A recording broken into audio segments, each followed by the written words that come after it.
welcome to another MindMat video, and today's practice is going to be a gentle flow to kind of move around our blood and our lymph, energize, create a little bit of prana, our energy centers, get our chakras moving. So I hope you will enjoy the practice. So we're going to start in Tadasana. So depending on your conformation, how close you have your feet together and your legs together is kind of a little bit of your personal choice, because if you have quite chunky thighs, it's going to be a little bit tougher to get the feet together. So I like to have a little bit of distance between my feet. But what's more important is thinking about these 7 chakras, root to crown chakra, how these centers of energy are all placed one above the other, and thinking about this as we come into our Tadasana, making sure you can feel every side of your foot. So sometimes it's good to lift the toes, so let's just do that, and then maybe rock forward a little bit to the front of the foot, maybe to the back. Taking your breath into your practice, so breathing through the nose and breathing out through the nose. Maybe feel the outside of your feet and then the inside arch of your feet. So working out how you know you have your foot flat to the earth on the floor, so you're not letting the knees drop in or the knees drop out. And then coming up the body, raise the kneecaps a little, just feel that like you're lifting them. And then lifting up through the front body, through the pelvis, through your kind of root and sacral chakra. And coming up nice and tall through the front body. Imagine you've got a little stalk on the top of your head, and you're just pulling that upwards a little bit, at the same time dropping these shoulders back and down. Now let's just feel into Tadasana. It requires a little bit of activity in your glutes. Lifting up a little through the armpit chest without rolling the shoulders up. The shoulders heavy, hands down by your side and pointing forwards.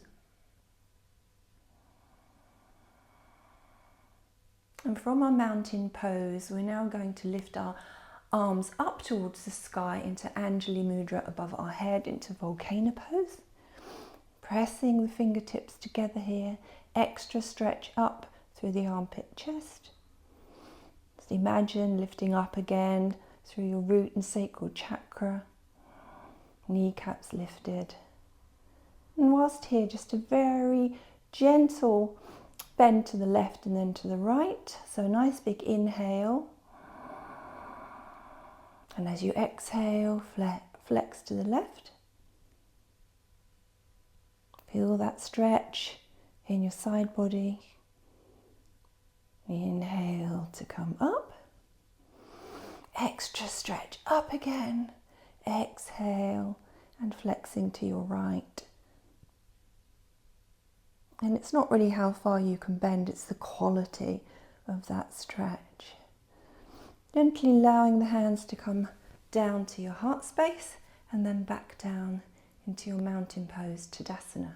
Now we're going to take this to the front of the mat as we start to move our body. And that is great for our mood, because as you start to move our body around, our parasympathetic nervous system has to think about where our limbs are and where it's going. That proprioception is really important for engaging that parasympathetic nervous system, which is the opposite one to our fight-flight, the sympathetic. So moving the body is good for stabilising the mind. So let's come to the front of the mat. Again, weight down, rooted down into your feet. Feel all 4 corners of the feet.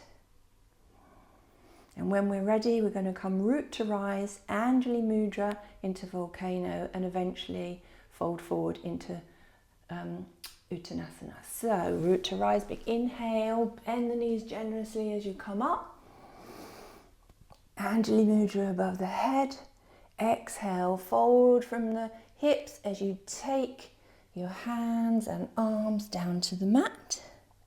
When you're down here, it doesn't matter if you don't actually touch the mat, take hold of the elbows, and maybe you want a generous bend here if it's first thing in the morning, and just let yourself stretch down towards your elbows, crown of the head towards the mat,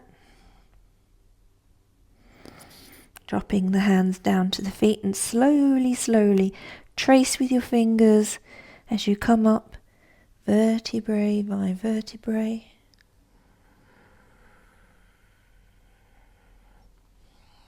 Engaging the breath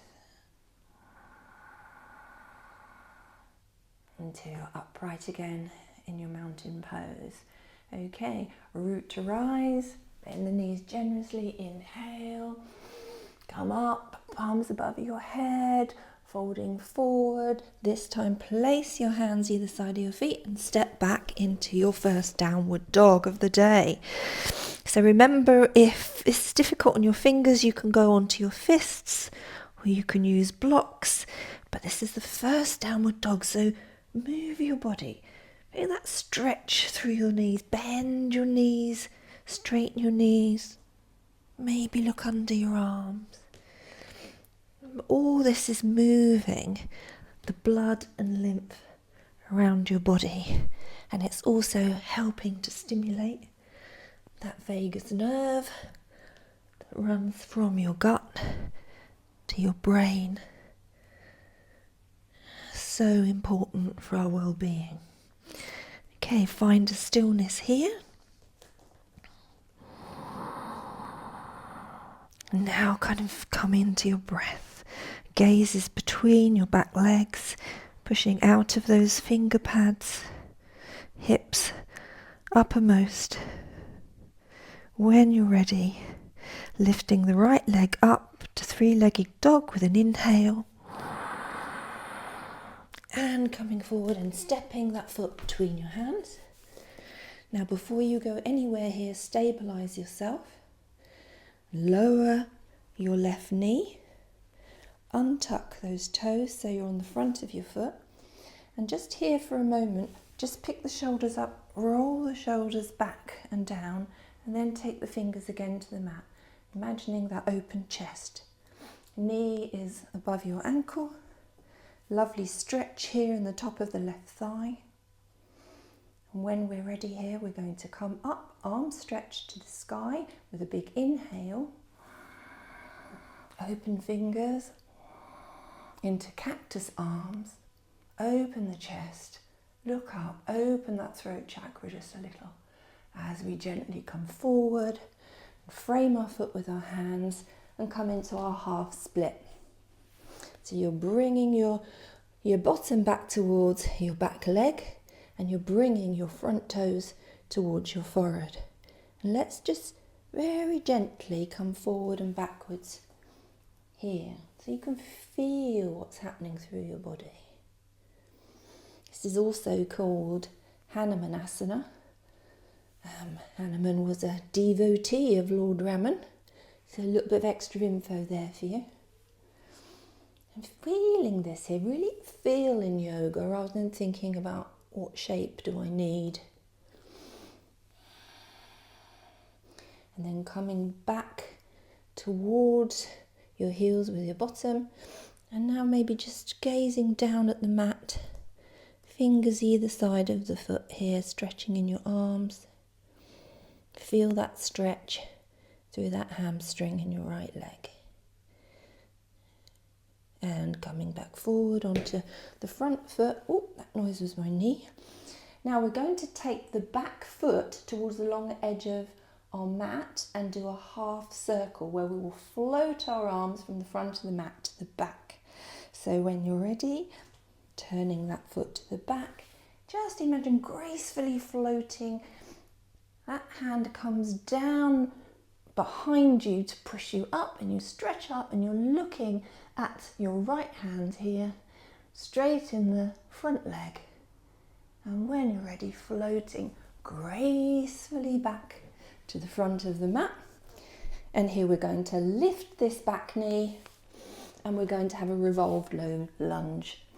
And opening up, big stretch up to the sky, push up from the lower hand on the mat, stretching up and coming back down to frame the foot here and stepping back into your downward dog. And let's do this to the other side. So raising the left leg up, pushing up out of the shoulders, the hands and the fingers. Bend the knee, bring this leg up to the front of your mat. Lower down your right knee, untuck the toes, and then just again roll the shoulders back and down so you're opening in your shoulders here. Gaze a little bit to the front. When you're ready, inhale, come up with the hands, big stretch up to the sky, into cactus arms, open the chest, raise your gaze, your chin, and slowly coming forward to half splits. Again, let's just come through the splits with a gentle flow. Take the breath to it.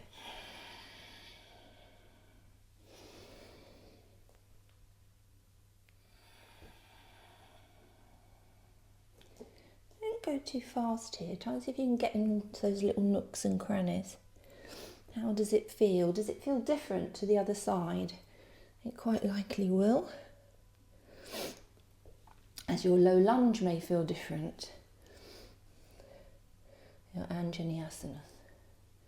And now tucking the toes, raising that right kneecap, right hand onto the mat, lifting the left hand up to the sky. Careful this knee doesn't go out.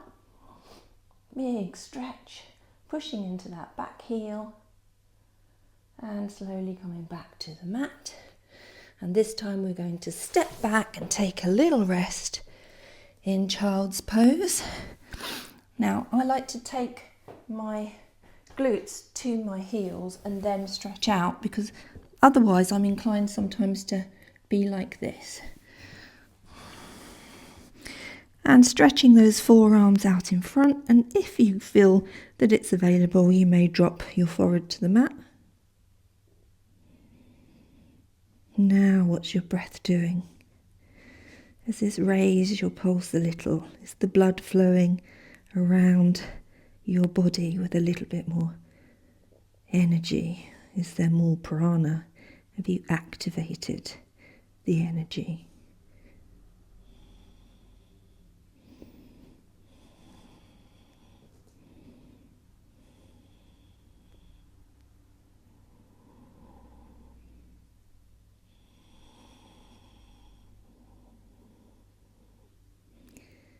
Okay, when you're ready, pressing into the fingertips, lifting the head, taking the hands forward a touch, tucking the toes under and coming up with a big inhale up into your downward dog. Now from here we're going to lift the right leg again. We're going to come forward in a moment into warrior one. So pushing out through that heel, straighten that leg, pushing out through the forearms. And when you're ready, bend the knee, look forward, bring the right leg between the hands and turn the left foot 45 degrees here. Now steady, steady, steady yourself before you come up, depending on how often you practice. Sometimes this can be the moment you have a wobble. So first of all, come up and let's take hands to hips. This is really helpful because our hips are going to be like this and we need them to be more to the front. So hands on hips, imagine turning those hips a little bit more towards your front knee. Again, knee above your ankle, this leg stretching down through to the outside edges of the foot as best you can. Now, once you've stabilised yourself here, drop your hands down your side to airplane arms and let's come forward into humble warrior, straight back neck, gaze down towards the floor, into your humble warrior. Take a breath here. And on the next inhale, coming up slowly and into your warrior 2. Now your gaze is over the front fingers. Again, keeping this knee above your ankle. Careful the knee doesn't drop in and out. Now really stretching out of your shoulders, through your fingers. And when you're ready, gentle reverse warrior, don't overdo it, bringing your front hand up and over your head. Now depending again on how much balance you feel you have with you, you may wish to look up at your hand, but if not, it's absolutely fine to keep your gaze on something stationary in front of you. Now straightening the right leg as we bring the hand down to a very gentle triangle, keeping this hand on the hip, just so that you can think about your body being in one plane here as you start to lengthen down. Now, you don't have to go all the way to the floor. Sometimes it's good to have a brick. Keeping the correct posture is probably the most important thing here. Take a breath here. When you're ready, coming up, framing the foot and coming in to half pigeon. So bringing that knee between your hands and taking it a little bit off center. So if it's your right knee, taking it towards your right hand. And making sure that you're not dropping onto your hip bone. The idea here, obviously, is to be able to stretch out through this leg here, the back leg, and pointing the toes out, feeling this front of your thigh on the floor here. There's no need to have this leg parallel at the front of the mat unless you've been practicing for many, many years. It's not available to everyone, but it is quite important to be comfortable. So if this position isn't comfortable, then just take a child's pose for a little break, and we'll come back and do the other side with our warriors in a moment. So once you've found your pigeon and you make sure you're not dropping, you can pop a brick or a cushion under that buttock if you need to. Pushing up out of the fingers, opening the chest, lifting the chin a little, stretching through this back leg, allowing yourself to drop down with those inner thighs. And now we'll do 3 little waves. So a nice inhale. On an exhale, bend the elbows and take your forehead to the mat. Inhale. If that's not available, just stay in your lovely half pigeon.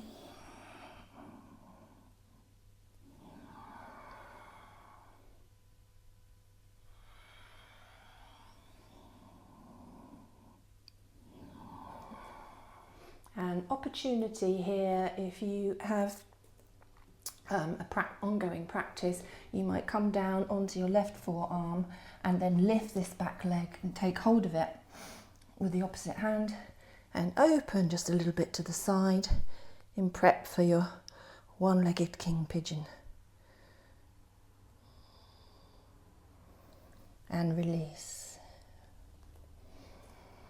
So we're going to tuck the toes on the back foot, making sure that you have some stability here in your arms and fingers as you push up out of your pigeon back into your downward dog.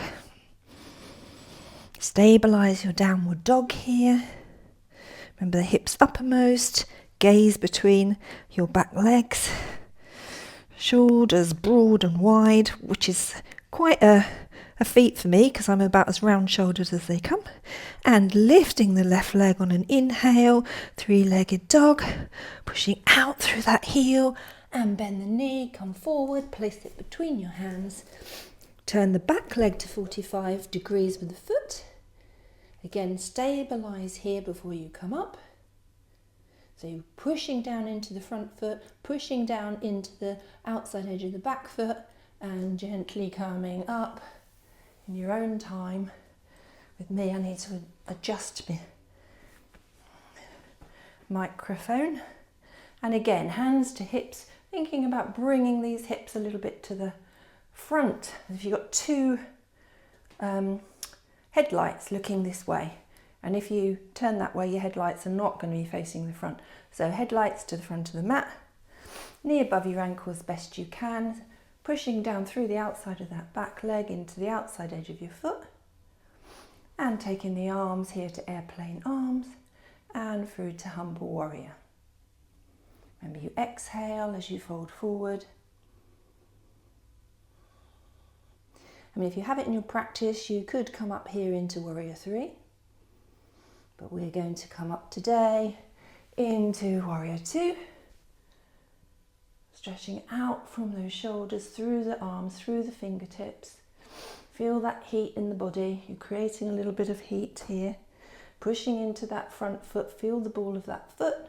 Make sure this knee doesn't drop. Stretch the outside, the edge of that back leg into the outside of your foot, and gentle reverse warrior here.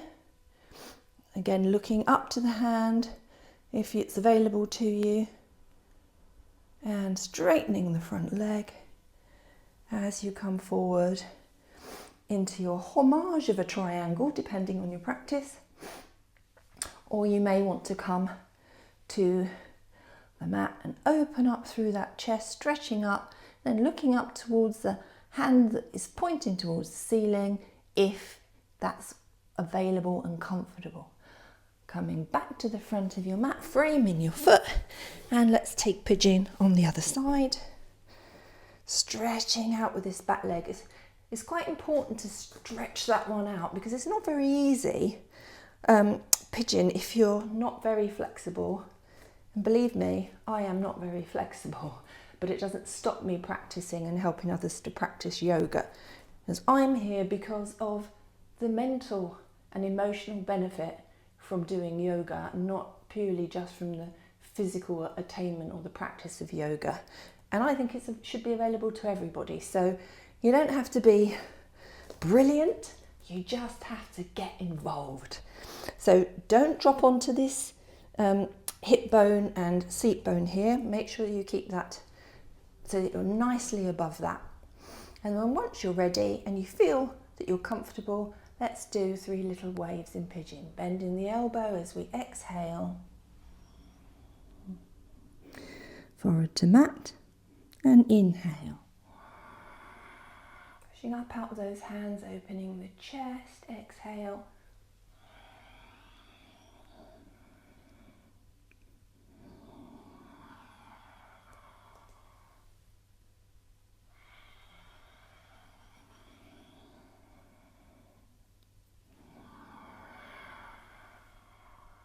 And again, option here to take hold of the back foot,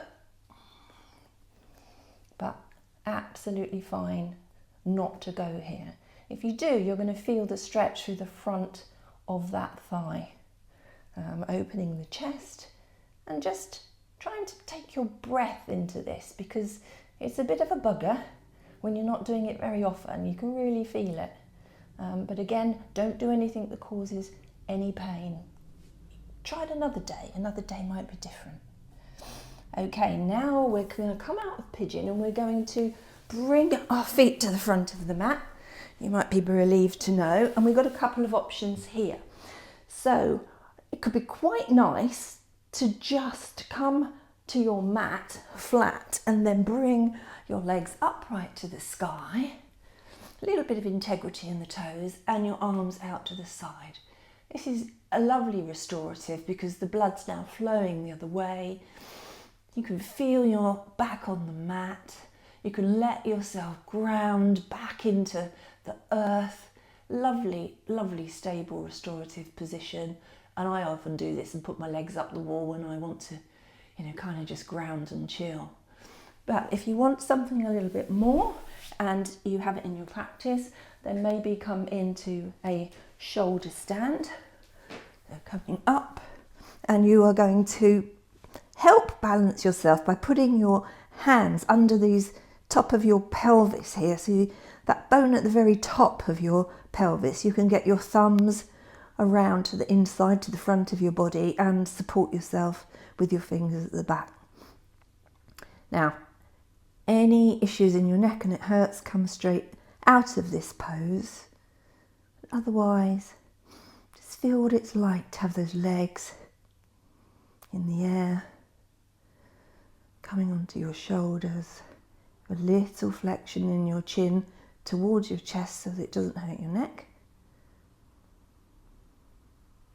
And if you practice regularly, you may be able to bring your knees to your forehead for a little plough and into, oops, I've caught the pot plant.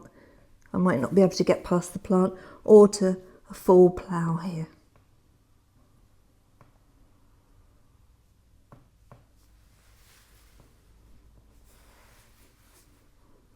But it's fine to stay in a lovely shoulder stand. Now, being very careful as you come down, I suggest you bend the knees a little and then you lower yourself almost by vertebrae, supported with your hands, back to your mat. Bring the feet in towards your seat bones, and we're going to take a little bridge pose here. Now you can include a block and put it under your pelvis. And also blocks are useful sometimes to put it between your thighs to grip, because there is a tendency for your legs to splay in this. But let's first of all make sure, wiggle the toes and make sure you can feel all of your feet on the floor. Maybe bring them in a little bit closer so your heels are closer to your seat bones. Hands down by your side, palms onto the mat. And then very slowly, you don't have to come up too high, you're going to lift the pelvis, pressing into the mat, pressing into your forearms. Don't let the knees come to the side, and take your bridge pose. Now belly button to spine, you're not just kind of letting the spine do anything it likes here, so integrity in the spine. And just take a couple of breaths in bridge. A little chin slightly towards your chest.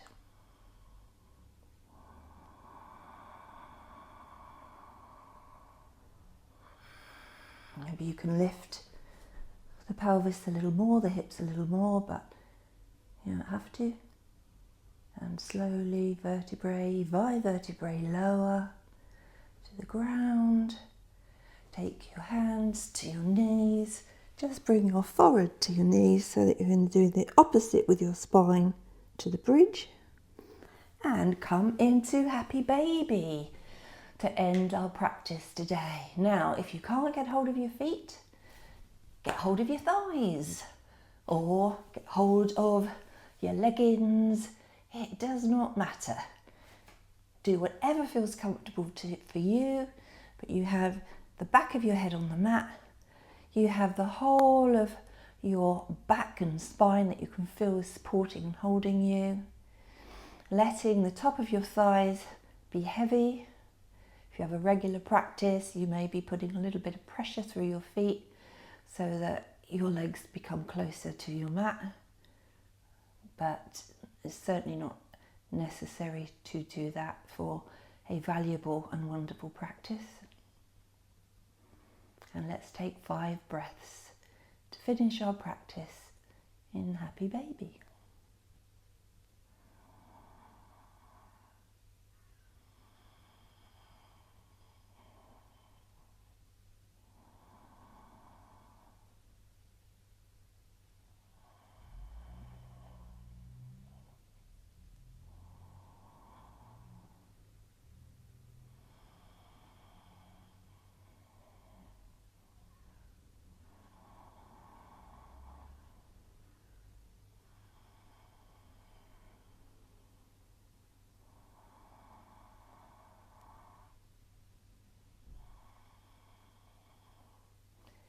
And slowly releasing the feet, taking those feet to the floor, come onto your side,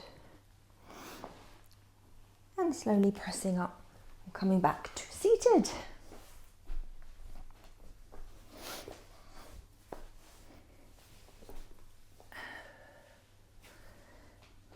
Oh, wearing these microphones, you do have a bit of an issue with the wires. Not always comfy, but it's better than me echoing through the room. Anyway, thank you so much for joining me in today's practice. I Remember, I'm here to help people practice yoga for their mental health, mental and emotional health. And yeah, join me again on the mat, maybe for some longer practices. You will find them on MindMat yoga on YouTube, or maybe just for some very short ones, just to move that lymph, move that blood, stimulate that vagus nerve, connect to the part of our brain that allows us to ground and chill. It's all good stuff. I hope to see you again back on the mat. Namaste.